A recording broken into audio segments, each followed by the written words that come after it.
Food TV.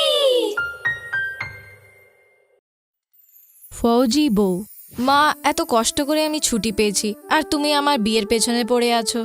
দেশের সেবা করাই আমার লক্ষ্য। আরে পাগল মেয়ে, আমি কখন বললাম দেশের সেবা করো না? দেবের বাড়ির লোকরা সবাই রাজি, ওদের তোর ফৌজি চাকরির কোনো প্রবলেম নেই। মা তুমি বোঝো না কেন? শোনা, যখন তুমি মা হবে তখন বুঝবে। যখন তুই বর্ডারে থাকিস তখন আমার ঘুম আসে না। আমার মন শুধু ঘাবড়ায় আর বলে আমার মেয়ে কিসের সম্মুখীন হচ্ছে। কি সব কথা বলছো তুমি? ঠিক আছে, তুমি যা বলবে আমি তাই করব। আরাধনার মা নিজের মেয়ের বিয়ে সফটওয়্যার ইঞ্জিনিয়ার দেবের সাথে ঠিক করে দেয়। মিস্টার দেব, আপনি জানেন তো আমি ফৌজি। ফৌজির স্বামী হওয়া কিন্তু সহজ ব্যাপার নয়। সহজ জিনিস নয়, তাই জন্য তো এটা বেছে নিয়েছি। তো আপনার শখ কি? এটা তো বটেই, সফটওয়্যার ইঞ্জিনিয়ার, তাহলে শখও আলাদা হবে। আমার হবি হলো ফেসবুকে চ্যাটিং করা। যদি আপনি ফেসবুকে আছেন তাহলে আপনার আইডি পাঠিয়ে দিন। দুজনে হাসতে লাগলো আর তাড়াতাড়ি ওদের বিয়ে হয়ে গেল। বিয়ের প্রথম রাত। আমি কত ভাগ্যবান যে আমি তোমার মতন লাইফ পার্টনার পেয়েছি। Proud of you baby. কথা দিচ্ছি জীবনের প্রত্যেক মুহূর্তে তোমার সঙ্গে থাকবো। তোমার কথা শুনে মনে হয় আমি মার কথা শুনে ঠিকই করেছি। দেব আরাধনাকে গলা জড়িয়ে নেয় আর একে অপরে ডুবে যায়। তখনই আরাধনার ফোন বাজতে থাকে আর আরাধনা ফোন তুলে নেয়। Hello, okay okay sir, as you say sir, Jai Hind sir. Aradhana ফোনটা রেখে সে বিছানা থেকে উঠতে লাগলো আর তখনই দেব ওর হাত ধরে। আই এম সরি দেব, দেশের আমার প্রয়োজন, আমার এক্ষুনি বেরোতে হবে। এটা তুমি কি বলছো? আজই তো আমাদের বিয়ে হয়েছে। তোমার ছুটি কি আরো বেশি দিন করা যেতে পারে না? না দেব, দেশের সেবা করার এই সুযোগ খুব কম পাওয়া যায়। বর্ডারের শত্রুরা এসেছে, এই সময় আমি ফুলশয্যা করতে পারবো না। আরাধনা, তুমি সিয়াচিন যাচ্ছ, যেখানে ভয়ঙ্কর সর্দি আছে। তুমি ওখানে কিভাবে থাকবে? তুমি এটা জানো তুমি কত সফট? দেব, তুমি আমাকে স্ত্রী মানো, কিন্তু আমি একজন ফৌজি। চাই যা কিছু করতে হোক, আমি নিজের দেশকে নিচু হতে দেব না। হঠাৎ করে বাইরে থেকে গাড়ির হর্ন বাজতে লাগলো। আমাকে যেতে হবে দেব, আমার বন্ধুরা আমাকে নিতে এসছে। আমরা একটা স্পেশাল মিশনে যাচ্ছি। Wish me luck. নিজের ধ্যান রেখো আরাধনা। মনে রেখো যে এখানে আমি তোমার অপেক্ষায় আছি এবং প্রত্যেক মুহূর্তে সঙ্গে থাকবো। আমি কথা দিচ্ছি। আচ্ছা, দেখি কে বেশি ভালোবাসে। সবাই আরাধনাকে বিদায় দেয়। দেব ও নিজের ঘরে চলে যায়। তখনই তার ফোনে একটা মেসেজ আসে। হ্যালো দেব, কেমন আছো? আমাকে ভুলে গেছো কি? দেব জবাব দেয়, ক্ষমা করবেন, আমি আপনাকে চিনতে পারলাম কালকে না। আমার সাথে পাবলিক পার্কে দেখা করো, দেখলে কথা বলবো। কথা দিচ্ছি, আমাকে দেখলে দুঃখী হবে না। দেবকে আরাধনা খুব মনে পড়ে। ও নিজের ফোন ওঠায় আর হঠাৎ করে ওর মেসেজের কথা মনে পড়ে। ও পাবলিক পার্কে যায় আর ওখানে একটা মেয়েকে দেখতে পায়। হ্যালো হ্যান্ডসাম, আমাকে চিনতে পারলে? দেব নাতে মাথা নাড়িয়ে দেয়। আরে আমি জুহি, ফেসবুকে তো কথা বলো আর আমাকে চিনতেও পারলে না। ও মাই গড, আমি ভাবতেও পারতাম না যে এটা তুমি হচ্ছ। অনেক সুন্দর দেখতে তুমি। এখানে কিভাবে? তুমি 3 দিন অনলাইন আসলে না, তো ভাবলাম পার্সোনালি দেখা করে নি। আরে হ্যাঁ, গত 3 দিনে অনেক কিছু বদলে গেছে। এখন আমার বিয়ে হয়ে গেছে এবং আমি নিজের বউকে অনেক ভালোবাসি। আচ্ছা, আমার ওয়াইফ আর্মিতে আছে এবং আমি এই ডিউটিতে আছি।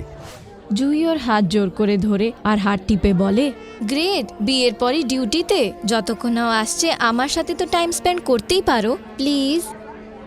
নতুন বউ চলে যাওয়ার দুঃখে দেব সুন্দর জুহির কথা শুনে খুব খুশি হয়ে যায় আর জুহির সাথে লাঞ্চ করতে চলে যায়। আস্তে আস্তে জুহি আর দেবের ঘনিষ্ঠতা খুব বাড়তে লাগলো আর একদিন সম্পর্কের ঘনিষ্ঠতা থেকে ঊর্ধ্বে উঠে যায়। আরাধনার চলে যাওয়ার পর দেবকে এত খুশি দেখে ওর মা জিজ্ঞাসা করে, দেব, আরাধনার কিছু খবর পেলি? না জানি কেমন আছে ও।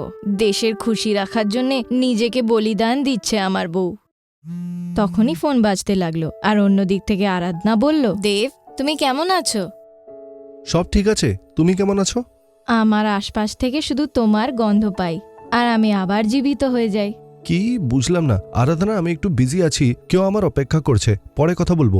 এটা কি ধরনের কথাবার্তা? বেচারি বউ কি কষ্ট করে তোকে ফোন করেছে আর তোর কাছে কথা বলার টাইমই নেই। এমন কি জরুরি বন্ধু তোর? মা, আমার কাছে এইসব ঝামেলায় পড়ার সময় নেই। আমার খুব জরুরি মিটিং আছে, আমি চলছি, পরে কথা বলবো। হ্যাঁ হ্যাঁ, তুমি নিজের কাজ করো, চিন্তা করো না, বাই। শুনে নিয়েছো তো মা, তোমার বউ একদম ঠিক আছে। এখন আমি আসছি। ও গান গুনগুন করতে করতে চলে যায়। এসে গেছো তুমি? আজকে কিন্তু তোমাকে ফেরত যেতে দেব না। তুমি সবসময় ফেরত কেন যাও দেব? আজ থেকে আমরা দুজনে লিভ ইন রিলেশনশিপে থাকবো। এইসব তুমি কি বলছো? আরাধনা কি ভাববে? জুহি তাকে নিজের কাছে টেনে বলে, তুমি আমার কাছে এসো, তুমি আমার কথা ভাবো, যে এখানে নেই তার ব্যাপারে ভেবো না। দেব তার গলা জড়িয়ে নেয় আর ভালোবাসার খেলায় তারা জড়িয়ে পড়ে। আর অন্যদিকে আরাধনা সিয়াচিনের ঠান্ডা বরফের মধ্যে নিজের বন্ধুদের সাথে ওখানে দাঁড়িয়ে থাকে। আরাধনার বন্ধু মোহন। আরে আরাধনা, বিয়ের প্রথম দিন তুমি এখানে চলে এলে। যদি তোমার বর অন্য কারোর সঙ্গে চলে যায় তাহলে তুমি নিজের বরকে মিস করো না? আমার স্বামী অন্যের মতো নয়, আমার মনেই থাকে। আর যে সবসময় কাছেই থাকে তাকে কি করে মিস করতে পারি? অ্যাকচুয়ালি তার স্মৃতিই আমার হিম্মত। আমি জানি ও আমার অপেক্ষা করে আছে।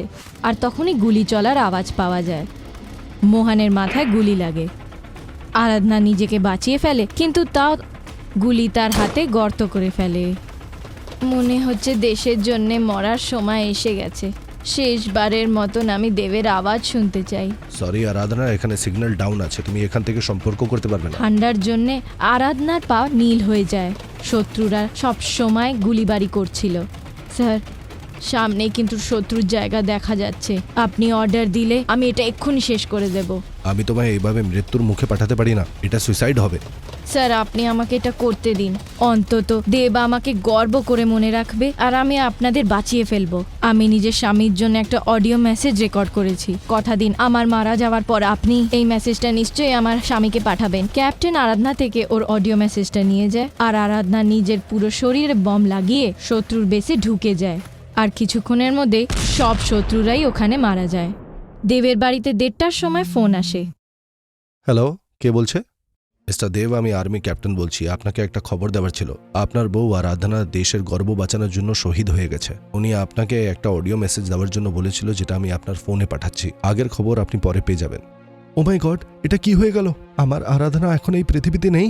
এতদিন ধরে আমি একবারও ওকে মনে করিনি। ওর লম্বা জীবনের জন্য আমার প্রার্থনা করা উচিত ছিল। ওর অন্তিম ক্ষণে যদি আমি তার কাছে হতাম।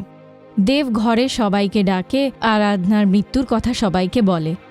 তখনই আরাধনার পাঠানো এই মেসেজটার কথা মনে পড়ে। ও সবার সামনে ওই মেসেজটাকে অন করে। আমার প্রিয় দেব, আমার খুব লজ্জা লাগছে।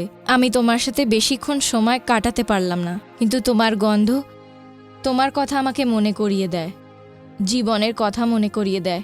সেটা আমার কাছে এখনও আছে। জানো তুমি কেমন? হেসো না। তোমার একটা নোংরা শার্ট আমার কাছে আছে।